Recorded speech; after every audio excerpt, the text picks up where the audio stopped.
บคนซื้อมาทุกคนมีต้มหน่อไม้ทุกคนซื้อมาแซ่บๆอันนี้วันนี้ซื้อมาทุกคนบ่ได้เฮ็ดเองคนขันนำกันได้ทุกคนสิบเสียนำกันกับสบายดีสวัสดีพบกับรัตการชนะขันนำกันได้ทุกคนอันนี้ซุปเฮ็ดทุกคนก็มีเจียวปลาทุกคนนี่โฮโมทุกคนชื่อมาทุกคนหากินกับอาจจะเห็นได้ทุกคนมักแตงทุกคนก็มีน้ำใหม่เนี่ยน้ำใหม่ทุกคนกินกับเจียวปลาน้ำใหม่บดจืด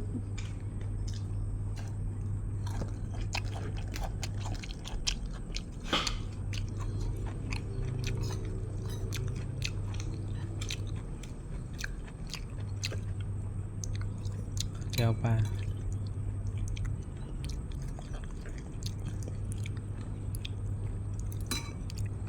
ครบน้ำใหม่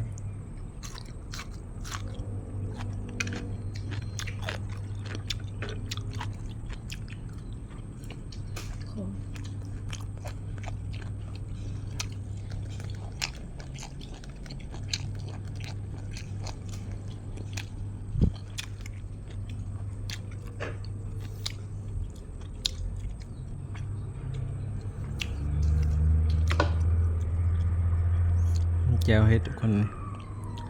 แซ่บๆคำเนี่ยน้ำกันเด้อทุกคน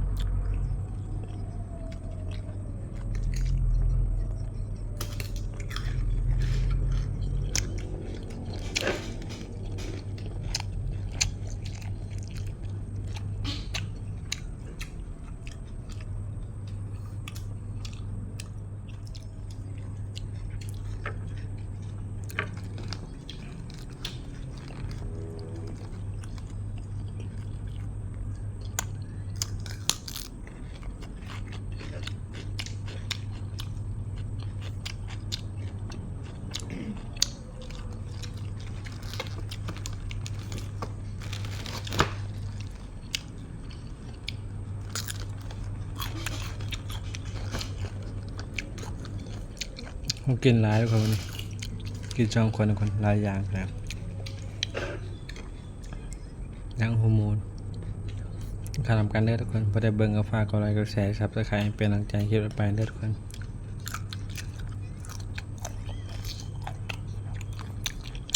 การทำการทุกคนตอนเย็น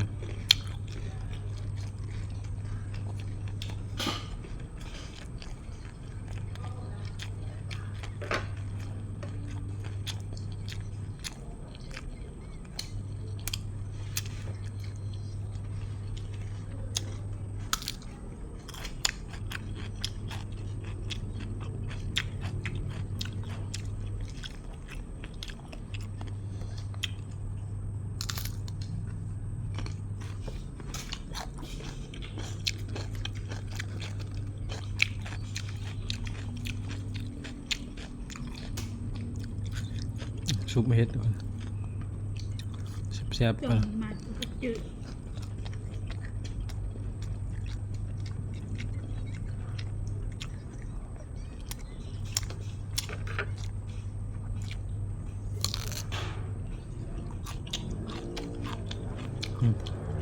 อยากอยู่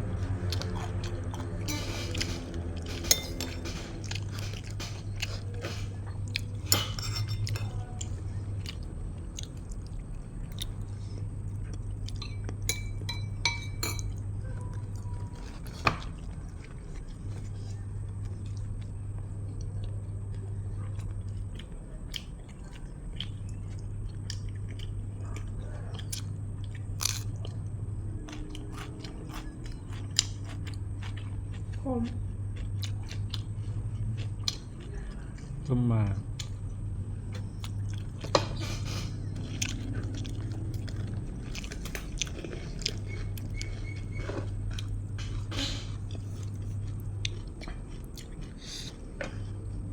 แซ่บอยู่ทุกคนมานี่เจ้าเฮ็ดแซ่บคนชมเฮ็ด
ข้าวนำกันได้ทุกคนแซ่บๆเลย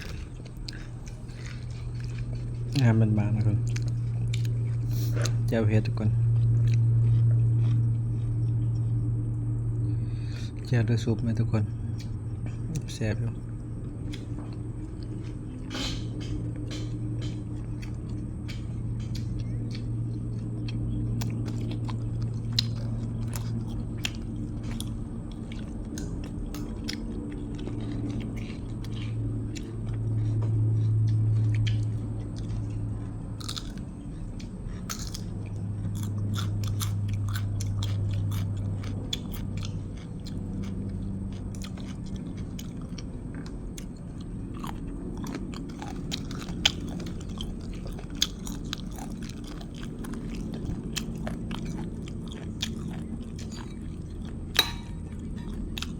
ก็เบิดหนาเลยทุกคนของกินหลายทุกคนก็เลยถ่ายแต่ของกิน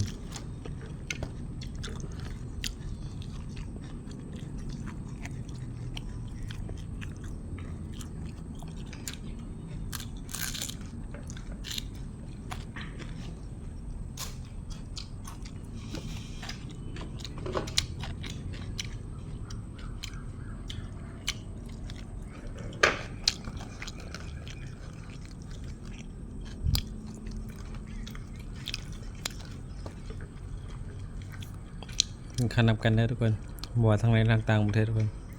บัวของไทยและของเราจะแซ่บนำกันได้ทุกคนข้าวนำกันตอนเย็นสิบแซ่บซุปเฮ็ดทุกคนบัวเจ้าเฮ็ด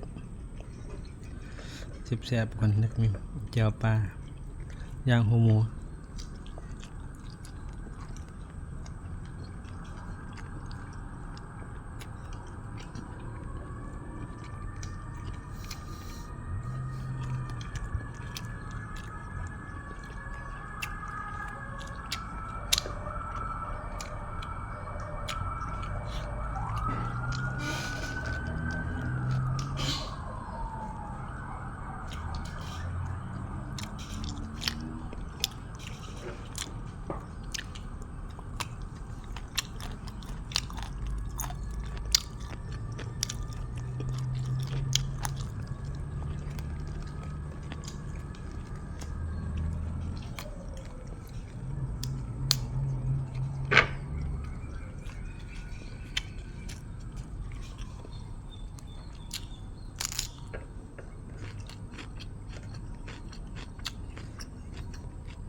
สิบแสบลาคนคำแนะนำกันเลยทุกคน